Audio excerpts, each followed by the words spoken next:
Boustosaure. Bonjour. Je vous salue bien. J'espère que vous allez bien. Lui, il est en forme. Hein. Ah ben, il est comme moi. Et comme moi aujourd'hui, ça va. Ça va mieux. Donc enfin, je peux vous faire une petite vidéo. Vu que je n'expédie plus de Villebrequin.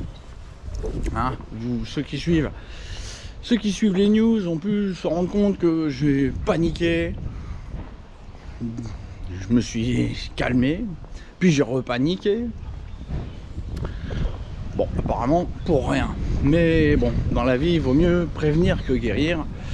Donc j'ai prévenu qu'il faut y aller tranquille au début de l'utilisation de ma première série de Villebrequin, donc qui présente un jeu faible, plus faible que ce que j'avais demandé, mais toutefois d'autres Villebrequins présentent ce jeu faible, voire très faible, et c'est pas pour autant qu'on en entend parler. Voilà.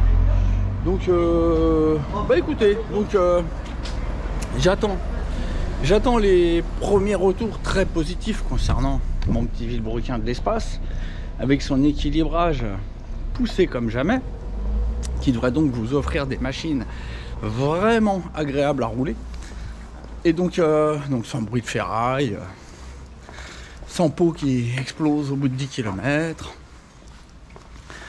Mais voilà, tout n'est pas parfait. Ça sera pour la prochaine série, mais le prix sera moins parfait. Hein. Jusque là, comme vous le savez, le prix était promo à 119, et prochaine série, ça sera plus prix promo. Voilà, donc oui, hein. Faut savoir que j'ai quand même perdu un peu d'argent sur cette série. Il y a plusieurs personnes qui ont souhaité être remboursées. Bon, comme je vous dis, maintenant tout va mieux. Il y a des machines qui roulent, des machines même très méchantes avec du moteur hybride MK2 Racing, et pour le moment aucun problème. Il y a de l'hybride à air aussi, il y a un hybride à air qui roule aussi, il est heureux comme tout, il est complètement ravi de ce moteur, hein, qui est vraiment très sympa et jouissif, comme je vous le dis depuis des mois. Donc le ciel s'éclaircit et devient bleu. Espérons qu'il le reste longtemps. Hein, bon. Je m'attends quand même parce qu'il y en a un de temps en temps qui me disent ouais Greg, j'ai eu un problème avec le vélo. Bon bah ouais je traiterai au cas par cas, hein, évidemment. Bref, voilà, donc le ciel redevient bleu, les nuages commencent à s'éloigner, et donc comme je vends plus de Villebrequin, pour le moment c'est assez calme. Donc j'ai traité tout ce que j'avais à traiter, et donc on va pouvoir aller se faire un petit boscon. Bon, voilà, je peux pas vous cacher que je suis venu hier pour finir l'adaptation d'un autre pot qu'on va donc tester sur la pétoire Too Fasted. Donc là c'est plus le R1400 de Stage 6, mais c'est le pot Jolimoto, qui est donc, à ce qu'on m'a dit, donc le propriétaire, donc Jolimoto fabrique les pots de Too Fast. Donc a priori c'est un pot Too Fast qu'on a avec le cylindre Too Fast. C'est bien ça, c'est bien, ça annonce de bonnes choses. Bon, vous voyez, on est à l'approche de Sésame, et donc on se retrouve dans les ténèbres du boscon. Qui ne connaît pas cette pétoire? Qui ne sait pas que cette pétoire est la testeuse officielle de toutes les pièces boost, toutes, mis à part l'hybride à air de la merdinette, qui se repose après un dur labeur de plusieurs mois. Alors, vous voyez, et là, on a un pot Jolimoto. Il est joli, hein? Il est joli, elle est jolie la mobilette. Alors, ce qu'il y a, c'est que ce pot, Différence avec le R1400, ce pot avait le coude qui revenait un peu comme une banane. Donc c'était pas bon pour monter sur ce cylindre qui sort vraiment à l'horizontale. Donc le résultat c'est que le pot il avait tendance à remonter complètement et c'était pas bien. Bon, maintenant il y a eu quelque chose qu'il faut prendre en compte, c'est que sur 103 bah, vous avez le redresseur d'échappement qui fait à peu près 1 cm, là vous pouvez voir, et vous avez toute cette longueur là, donc en plus que normalement sur un moteur nitro. Sur un moteur nitro, normalement, là, juste à l'endroit de l'emboîtement, on devrait avoir une épaisseur comme celle-ci et directement emmanché au cylindre. Donc on a un bon 3 cm de plus que le pot Too Fast normal. Si je n'avais pas fait une coupe ici. Donc on a fait une coupe ici. Merci Bruno encore. On a fait une coupe de 2 cm à peu près pour couper l'angle qui revenait comme ça et qui posait problème. Donc, contrairement au R1400, on a donc quasiment rattrapé la longueur supplémentaire sur le, voilà, entre le redresseur et la rotule. Bon, oui, on ne doit pas être très loin de la vérité. On ne doit pas être très loin de la vérité du vrai pot Too Fast. Donc, en plus de ça, il faut savoir que quand on met le R1400 à côté, et on va le faire, il est où? Il est où, Roscoe? Il est à côté de la R1. Ah, il y a juste un 400 de différence entre les deux. Là, on a une R1, et là, on a une R1 400. Un R1 400. Oui. Bon, il y a un peu de chevaux de différence aussi. Bref. Alors, je l'ai bien huilé le machin. Résultat, je vais avoir les mains toutes grasses. Bah oui, quand on les huile pas, ces pots-là, ils rouillent. Hein. D'ailleurs, vous pouvez voir, ça a commencé. Et oui, c'est pas du pot verni, c'est du pot ras-singe. Voilà, regardez. Regardez si je les mets côte à côte, la différence de longueur. Bah, on a bien 4-5 cm. Hein. On a bien 4-5 cm de moins sur le joli moto, alias Too Fast, vu que a priori le Too Fast est fabriqué là-bas. Donc joli moto, ils se sont pas embêtés, ils se sont pas ennuyés. Voilà, je sais que je vais le mettre pour pas qu'il se casse la face. Bon voilà, ça devrait tiendre. Allez, on essuie les mains sur le jean. Bref, donc là, le pot est beaucoup plus court que le R1400. Donc on peut s'attendre à un moteur qui va être plus pointu. Bon, je vous cacherai pas que je l'ai déjà démarré hier pour voir ce que ça donnait au niveau du vario. Et vous allez pouvoir constater aussi que le vario va s'ouvrir assez tôt. Assez tôt, lorsque le moteur n'est pas arrivé au régime où le couple déboule. Donc bah ça je vous l'ai probablement déjà expliqué, mais tout le monde n'est pas au courant. On a un phénomène sur les moteurs à variateur, à simple variateur. Le phénomène est que quand le moteur tire sur la courroie comme ça, vous voyez, quand ça tire et que ça freine du frein arrière, et ben ça tire sur la courroie. Enfin, il y a une force des deux côtés qui se fait et qui pousse la courroie à se renfoncer dans le fond du vario. Donc plus ça tire fort, plus la courroie a tendance à vouloir redescendre dans le vario. Et donc plus ça tire, plus il y a de couple, plus ça tire fort sur la courroie. Si ça tire pas fort sur la courroie, s'il n'y a pas de force qui pousse la courroie à redescendre dans le variateur, et ben à ce moment-là, les maslottes elles agissent de pleine balle, toute leur force, et évidemment ça arrive à ouvrir le vario. Donc avec des moteurs moins coupleux, on met moins de poids au vario. Donc et plus le moteur est coupleux, plus on met du poids au vario, parce qu'évidemment la courroie a tendance à vouloir redescendre très fort dans le vario. Donc il faut mettre des gros poids au maslotte pour contrer cette force qui fait repartir la courroie dans le fond du vario. Bon, Tout le monde ne m'aura pas compris, mais vous allez voir en pratique que le variateur va s'ouvrir très très tôt, malgré qu'on a exactement les mêmes réglages qu'avec le Fast. Et puis on va aller tester ça, on va aller voir. Donc ça devrait a priori pas poser de problème à froid. J'ai fait un petit démarrage là hier, bon, c'est bon, en appuyant sur le lanceur ça décolle. Mais il est probable que moteur chaud, donc on perd du couple dans les bas régimes à chaud. Il est probable qu'à chaud, la machine ne veuille pas décoller dans les tours. Et donc on n'arrive pas à atteindre le régime de couple qui va faire redescendre la courroie dans le variateur. Et donc ce sera embêtant. Mais bon, voilà, tant qu'on n'a pas testé, on ne sait pas. C'est comme les vélos. Hein, tant que des gens n'ont pas testé, ben on ne sait pas. Et évidemment, vous vous doutez que moi, j'avais pas trop le temps de tester et vous étiez tellement impatient d'avoir vos vélos que je les ai expédiés sans tester. Et donc évidemment, le moindre petit retour négatif m'a mis en panique. Donc c'est un gars qui a serré son cylindre. Alors bon, ok, il y avait un petit point bleu sur la bielle. Mais surtout, il avait serré son cylindre et il remettait en cause le vilebrequin. Donc, écoutez, moi, je l'ai remboursé. Et donc, par contre, j'ai monté un moteur juste après.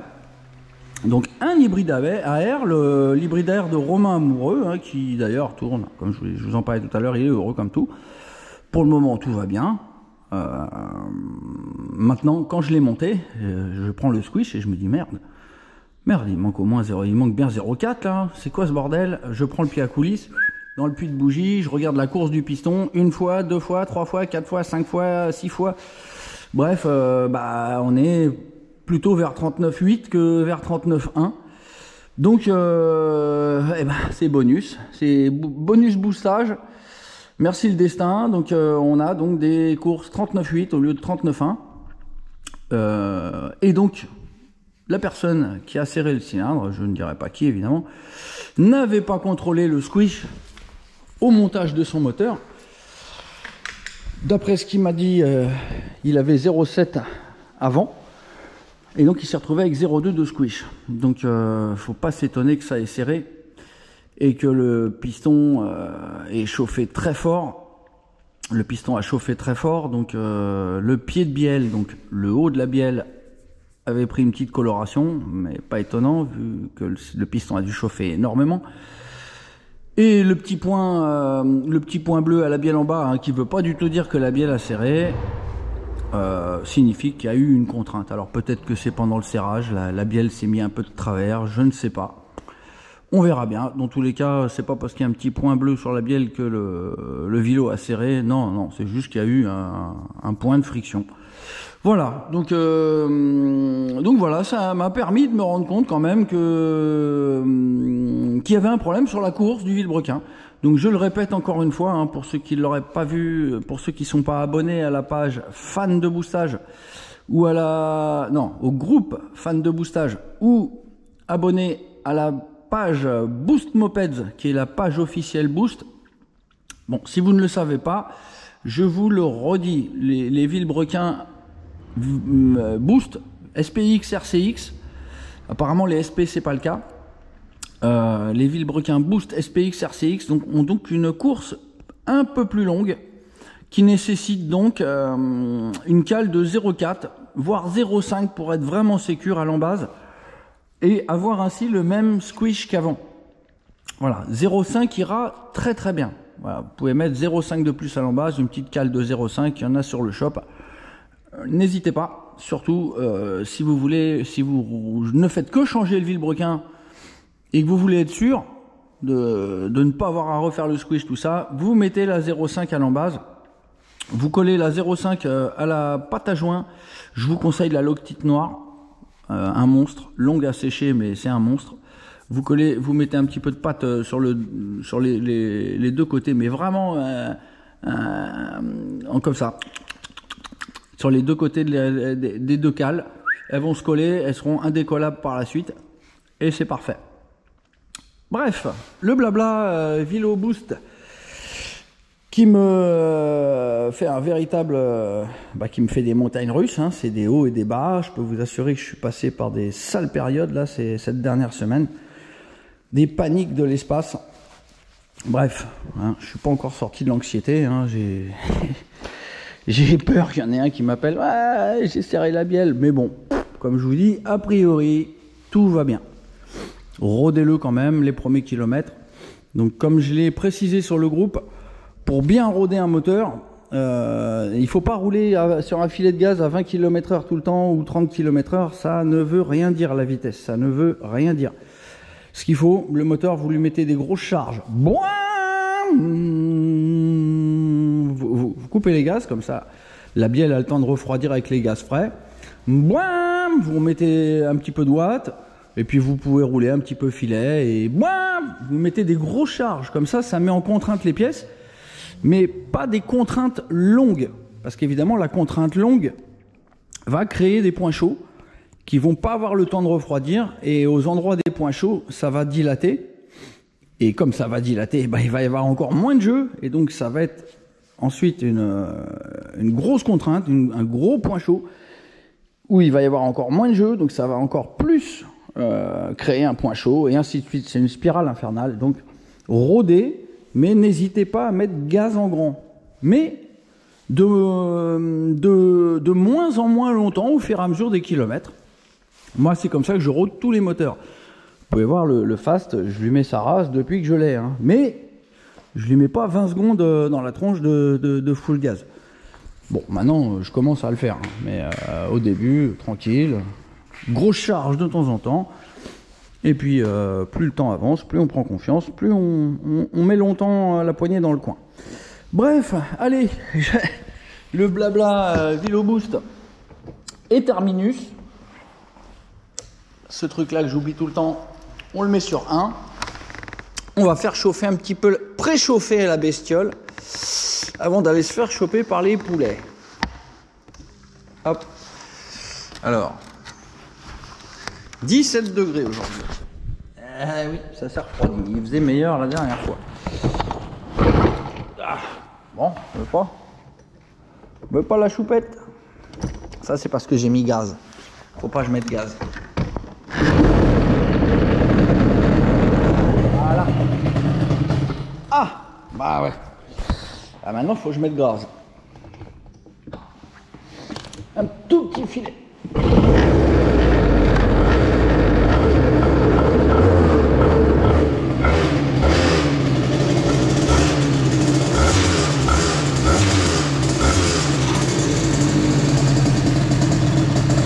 Un beau petit bruit, hein.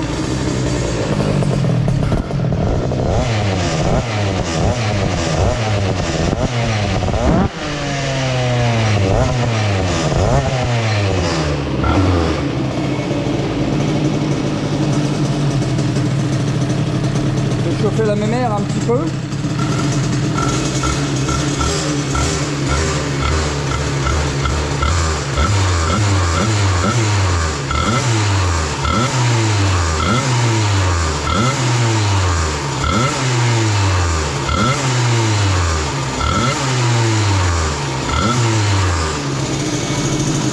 Avec ce pot, quasiment pas de bzz.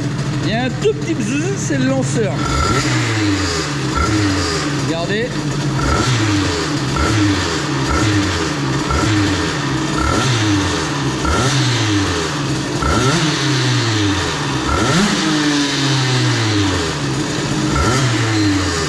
Ah, bzz. Oh, bzz.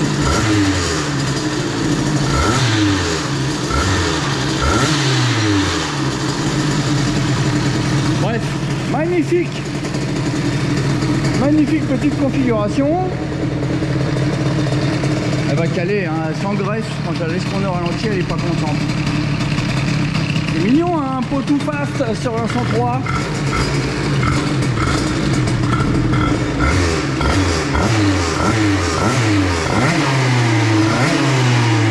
Alors regardez le vario, hein, je vous disais, regardez, il va s'ouvrir très tôt.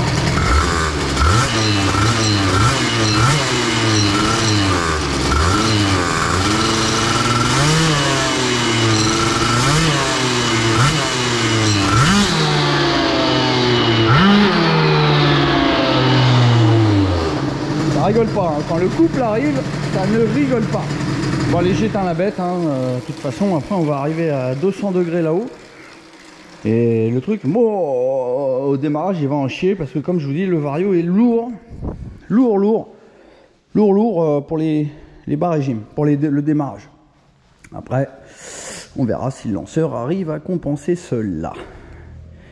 Allez, je vais mettre le cache calvitie sur la tête de Monsieur Boost. Et puis, bah, je vous reprends là-haut.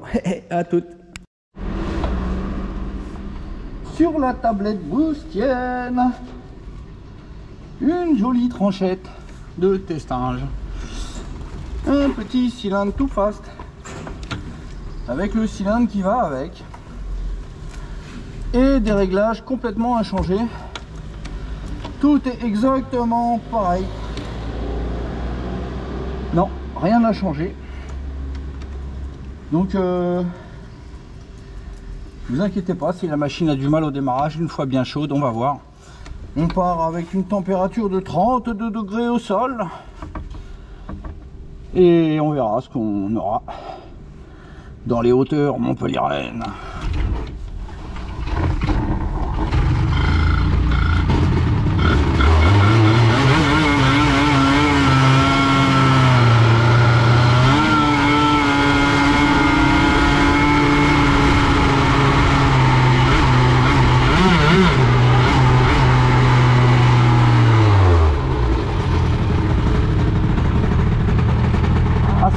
Vibrante moins que le R1400. Il a de la chance, le propriétaire. Moins de bruit de ferraille. Bon, pour le moment, ça décolle bien au démarrage, même sans appuyer sur le lanceur.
Bon écoutez, bon,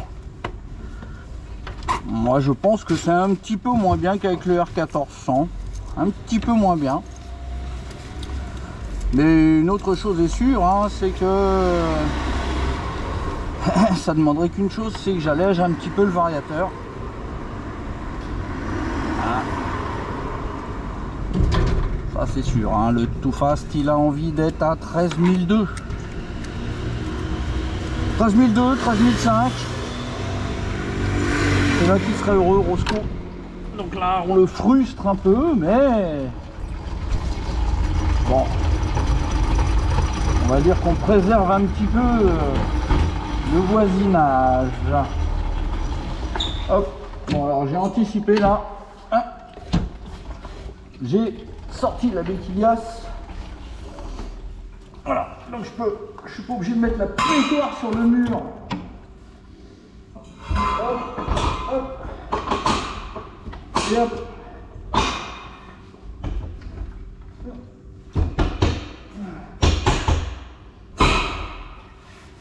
Hop là.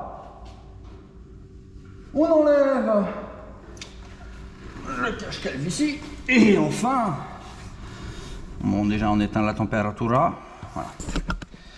Et enfin, la séquence bien connue. Oh, j'avais peur de la perdre la caméra, elle est bien serrée là. Le dévissage. Le dévissage. Hop, hop, hop, hop, hop, allez, dépêche-toi, dépêche-toi, dépêche-toi, dépêche-toi. Voilà. Bah. Pas de surprise. Pas de surprise, ça demanderait à ce que le Vario soit un poil plus léger. Un petit poil au fion. Ça demanderait à ce que le Vario soit un petit poil au fion plus léger.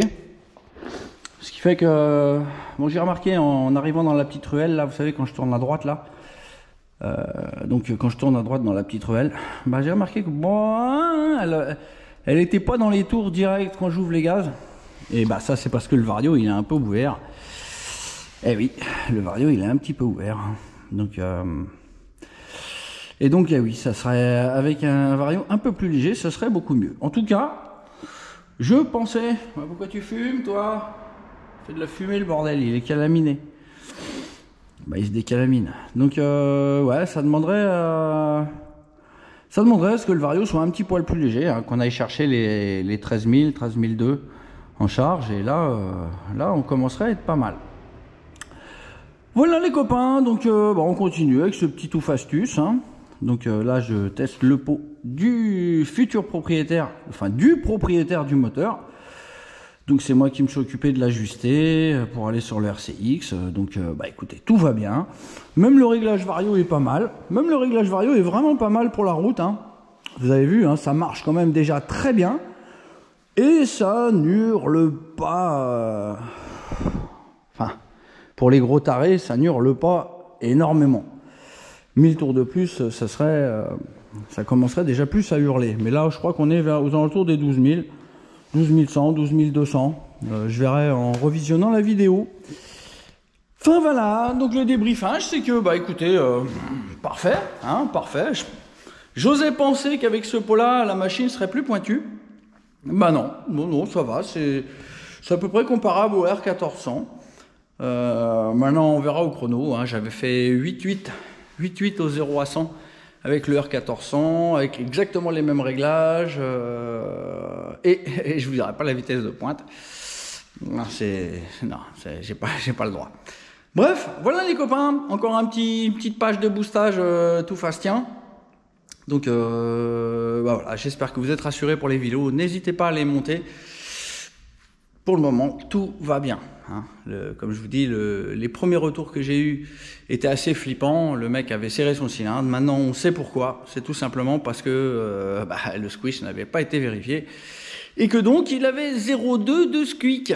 Et quick, le cylindre. C'est comme ça. Pour la peine, il a eu un vélo gratos. Et puis voilà, tout le monde est content. Voilà les potos. Donc je sais pas quoi rajouter. Oui, si vous avez peur quand même pour les vélos, n'hésitez pas à me les renvoyer. Vous me les renvoyez, je vous recontacte à réception. Je vous rembourse, on voit aussi pour les frais de port, il n'y a aucun problème. Voilà les potes, j'espère que vous avez été contents de revoir ma face de booster. Et voilà, au prochain numéro, avec la Titine, peut-être qu'on allégera un petit peu le Vario, hein, histoire de faire chier un peu les voisins. Parce que, bon, ça touche à sa fin. Et on pourra peut-être faire un dernier petit run dans les rues de Montpellier à 13 000. Allez, salut les potos, ciao.